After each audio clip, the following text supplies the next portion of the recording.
The AFC North, full of contenders like the Steelers, the Ravens, the Browns, and also the Bengals are there.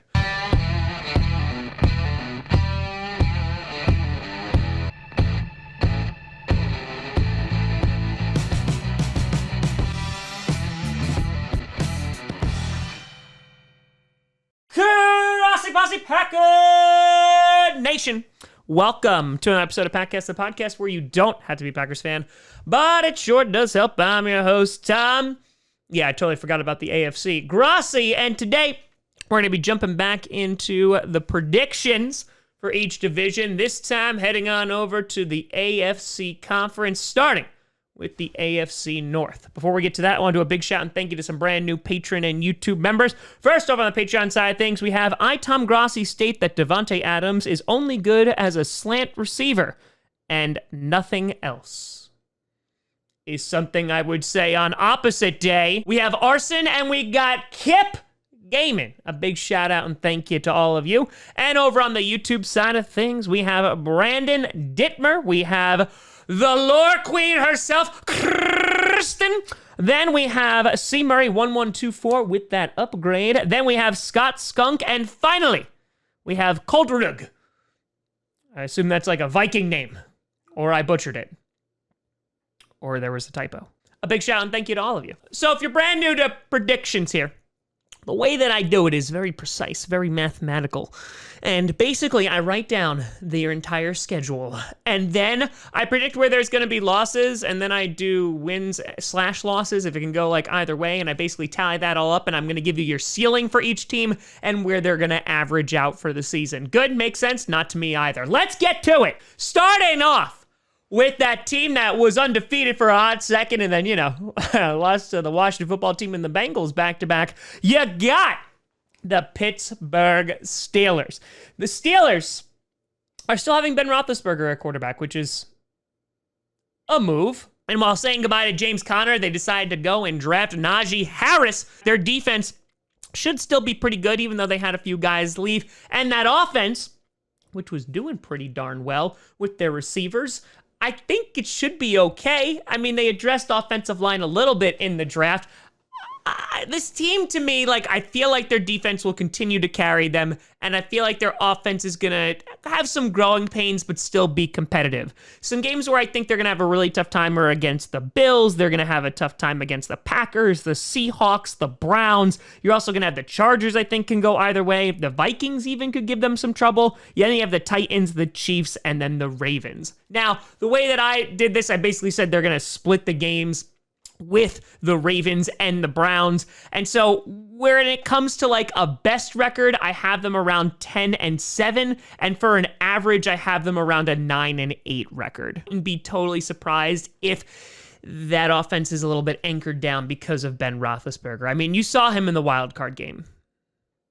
It wasn't good. Then heading on over to the Baltimore Ravens. A Ravens team whose passing offense was abysmal last year, but their defense was pretty darn good. And on top of that, their run game, J.K. Dobbins, I saw him basically murder his trainer on one of those drills, so I think he's going to be pretty good this year. I honestly have the Ravens as the best team in the division right now, just because they seem like the most balanced team. They addressed wide receiver finally, so they're going to give someone Lamar Jackson to overthrow, which will be nice. And I think that if they can kind of bring that passing game a little bit closer to the rushing game in terms of effectiveness, I think they're going to be a really good team.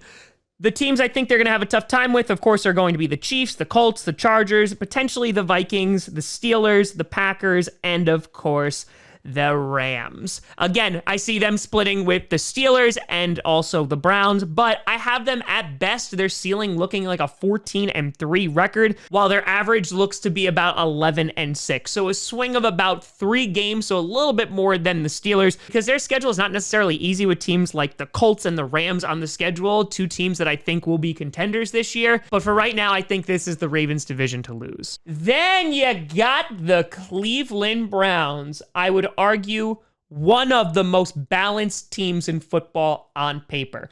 They got the running game with good old Kareem Hunt and Nick Chubb. Baker Mayfield looked pretty good. OBJ will be healthy for at least a game and a half. Then, of course, you have Jarvis Landry. And then that defense, Greg Newsome and JOK falling down to them, which was already a good defense. I know that they were in the market for a guy like J.J. Watt and getting a premier pass rusher, but of course, you got Myles Garrett holding it down. I think that the Browns could be a really, really good football team. And honestly, I think that they can contend with teams like the Chiefs and like the Bills.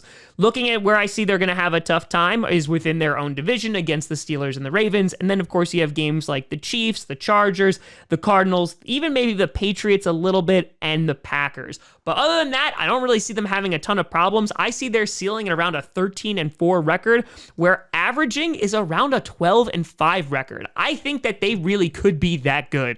I think with a dynamic run game with a pretty good passing game to back it up, as well as that defense locking it down a bit because they had a hell of a lot better coaching last year than they did in years past. Yeah, watch out. The Browns could actually be Super Bowl contenders. I'll take statements I never thought I would say in my lifetime for 500. And finally, you got the Cincinnati Bengals. Let me put it this way. If Joe Burrow gets out of this season alive, you done good. The Bengals opting to draft Jamar Chase instead of a premium offensive lineman. I know they did address it a little bit during the offseason, but I still am concerned for you, Joey. I'm concerned. And while I think Joe Burrow is going to be effective with guys like T. Higgins and Jamar Chase, and of course you got the run game as well, besides the blocking, we had to look at the other side of the ball. Their defense was really not great last year. They were in the bottom half of the league in terms of points allowed and also yards allowed, so they're gonna have to put up a lot of points. So not only do I have protection concerns with Joe Burrow, but I also have a lot of problems with the defensive side of the ball. I think that the Bengals are slowly starting to rebuild. I think they'll win some games that maybe they were expected not to, but I don't think they're gonna be contenders this year.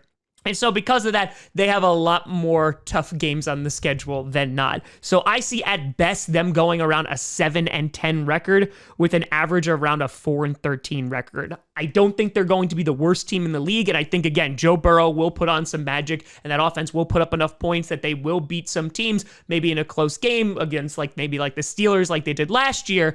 But yeah, I don't think it's going to really bode well. They're in a really tough division as well, and their schedule isn't super duper great. So yeah, I see the Bengals being the weakest of the bunch. So if I had to rank them, I would have the Ravens, then I would have the Browns in a close second, followed by the Steelers, and then the Bengals. But you could have a scenario in which 3 teams emerge from the AFC North and potentially are competing for the playoffs. But let me know what you think down in the comments below. Which team do you think is taking the AFC North? Let me know. You know, I saw me at TomGrossiComedy.com or at TomGrossiComedy, all social media, see down below. Check out podcasts on SoundCloud, iTunes, Google Play Music, Spotify, and of course, YouTube. And a big shout and thank you to all the patrons over at patreon.com/TomGrossiComedy and the YouTube members. But thank you so much for watching. I'm Tom Grossi. And as always, kitty goes meow and go Pack Go.